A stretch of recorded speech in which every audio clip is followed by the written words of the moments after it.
How to add a table of contents to Google Doc in 2024.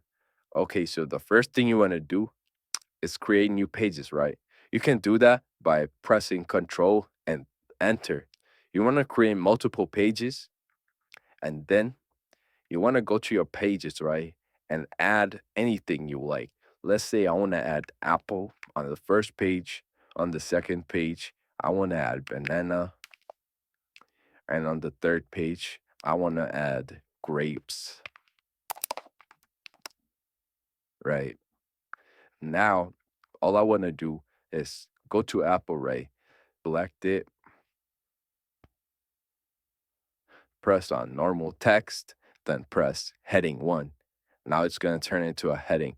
If you don't like the way it looks, right, you can always change it to be something different. Let's say I want to choose this one and I want to have it bigger. You can do that. And then you have to put it as heading for the other ones too. After you have done that, you want to go back to the first page. On the first page, you want to press insert, then go to table of contents, then choose any of the three, whichever you like, it doesn't matter.